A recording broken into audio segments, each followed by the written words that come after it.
Dans cette session, j'aimerais qu'on regarde à ce qu'est un proverbe. Mais avant de commencer, je voudrais faire quelques commentaires rapides sur la structure du livre des proverbes.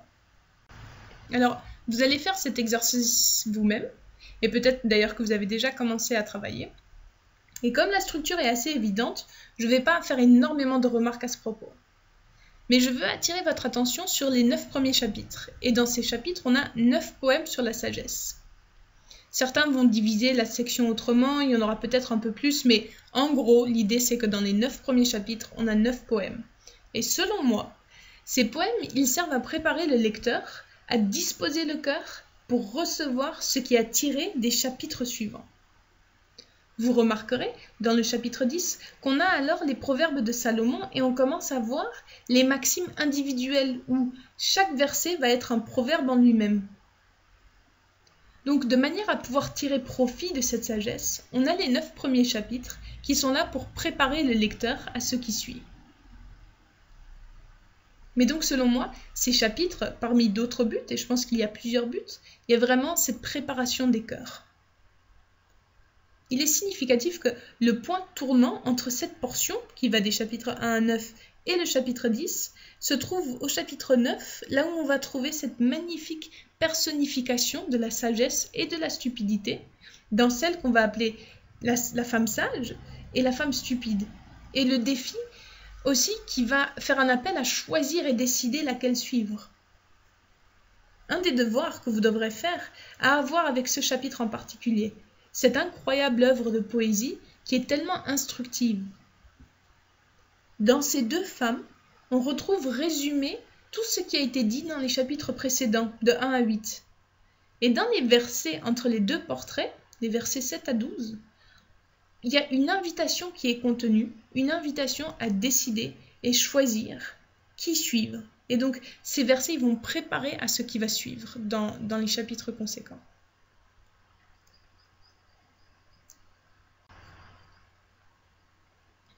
Dans Proverbes, des chapitres 1 à 9, je voudrais vous proposer 4 clés qui vont vous permettre de bien saisir le texte, de le comprendre, de vous réjouir du texte et de tirer le maximum de la sagesse que vous y trouverez.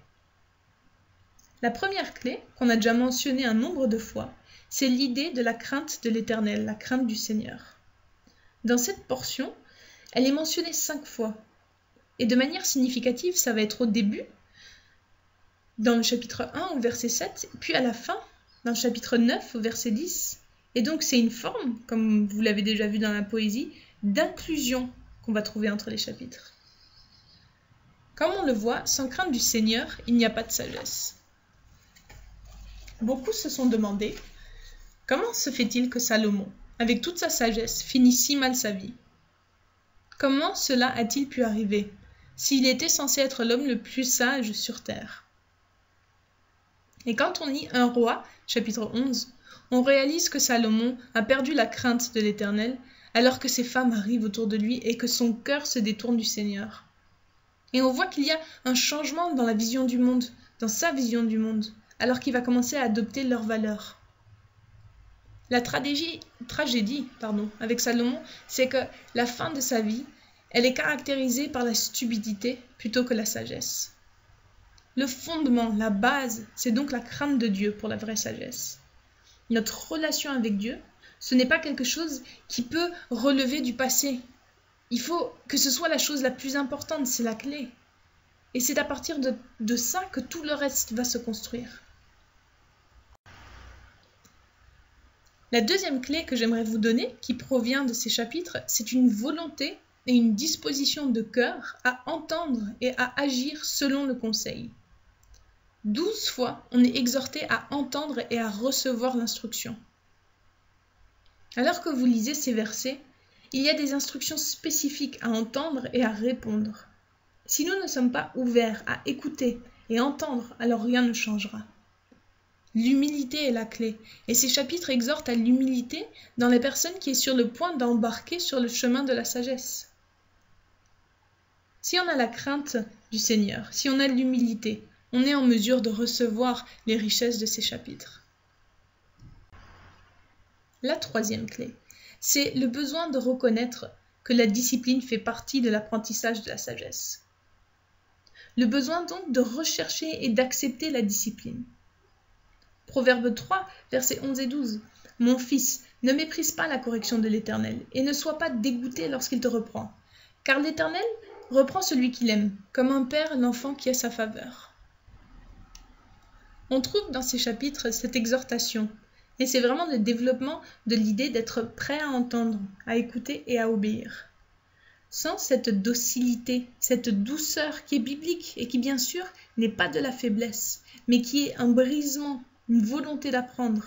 Sans cette docilité, alors cette sagesse ne nous servira à rien, car nous ne nous y attacherons pas. Et finalement, en particulier le chapitre 2, on va voir qu'il nous faut une passion, un empressement, une ferveur, un sérieux. Comme il est dit sur l'écran, la sagesse dans ce livre n'est pas pour celui qui se renseigne occasionnellement, mais pour celui qui va rechercher avec sérieux à l'obtenir. Au Proverbe 2, des versets 3 à 5. « Oui, si tu appelles la sagesse et si tu élèves ta voix vers l'intelligence, si tu la cherches comme l'argent, si tu la poursuis comme un trésor, alors tu comprendras ce qu'est la crainte de l'Éternel et tu trouveras la connaissance de Dieu. » En d'autres termes, il faut qu'il y ait une ferveur, un désir, une recherche, et alors nous serons bénéficiaires de la sagesse, alors que nous avons des cœurs humbles et ouverts pour recevoir la sagesse dans ce livre. Si maintenant on en revient à la structure des proverbes, j'aimerais attirer votre attention à la dernière partie. Au chapitre 31, des versets 10 à 31, on trouve un poème acrostiche. Un acrostiche, c'est quand chaque première lettre de la ligne est significative. Et cet acrostiche utilise ici chaque lettre de l'alphabet hébreu. Et c'est bien sûr ce poème bien connu de la femme de valeur, dans certaines versions, la femme qui est capable, pleine de capacités. C'est ici une conclusion puissante et imagée au livre des Proverbes, parce que dans cette femme, et souvenez-vous que la sagesse est personnifiée comme une femme, dans cette femme, on voit une personnification de tout ce qui est enseigné dans ce livre. Tout ce qui est enseigné est vu dans cette femme, qui est l'épouse capable. Donc, on a là une femme puissante, très pertinente à ce merveilleux livre. Donc, qu'est-ce qu'un proverbe ? On n'a pas besoin de passer trop de temps sur la question parce que nous connaissons les proverbes et ils nous sont familiers. Un proverbe, ça va être une courte déclaration qui résulte d'une observation ou d'une réflexion sur la vie. Souvent, on y trouve une leçon, ça va pointer, évoquer à autre chose qu'il est bon de savoir. Et sur l'écran, par exemple, vous voyez, c'est dans le besoin qu'on reconnaît ses amis. Proverbes, souvent, ils vont rimer, ou ils vont avoir un rythme, ou ils vont utiliser des mots qui commencent par la même lettre.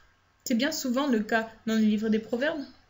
Mais malheureusement, il y en a beaucoup qu'on ne va pas pouvoir traduire. Pourtant, dans la version hébraïque, c'est très évident. Mais donc, on va retrouver des jeux de mots, des rimes, des mots qui commencent avec le même son. C'est une caractéristique des proverbes. Et c'est la même chose dans toutes les langues, y compris en français.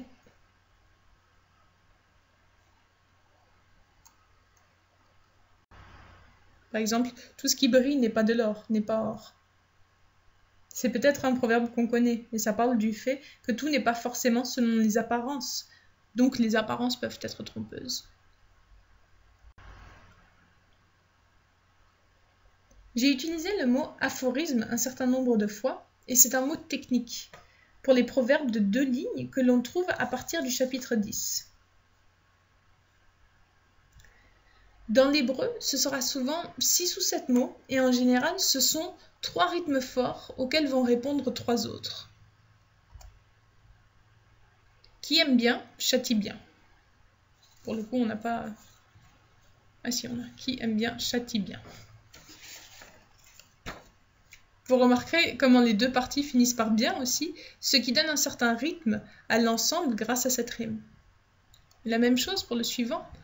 Un point à temps en vaut 100. C'est ici qu'on n'a pas la répartition 3-3. C'est donc ainsi que pour ce dernier, les proverbes fonctionnent. On voit dans ce dernier un point à temps en vaut 100 que ça représente le défi d'amener une discipline appropriée aux enfants ou de manière générale. On a ce choix de soit les discipliner, soit de les gâter, mais alors on ne leur montre pas d'amour. Donc c'est une exhortation aussi à gérer un problème quand il est encore petit, parce que sinon ça ne va cesser de grandir. C'est cette même idée, il y a différentes idées derrière la maxime. Juste une remarque sur les aphorismes qui commencent à partir du chapitre 10, c'est qu'il n'y a pas d'ordre en particulier. On l'a décrit en disant que c'est comme des galets sur une plage, ils sont juste jetés là. Parfois, vous allez trouver des regroupements, par exemple sur les droits et les méchants, mais il n'y a pas vraiment d'organisation claire, jusqu'à ce que vous arriviez au proverbe qu'Ézéchias a copié, et là vous verrez qu'ils sont regroupés en des petites sections qui semblent avoir un certain ordre. Mais à part ça, il n'y a pas d'ordre. Et c'est pourquoi on va aussi ne pas procéder à des titres de paragraphes pour ce livre. Les 9 premiers chapitres peuvent avoir des titres, mais pour le reste, ça voudrait dire ensuite un titre de paragraphe par verset pour tous les chapitres qui vont suivre. Donc le devoir pour ce livre va être d'une nature un peu différente.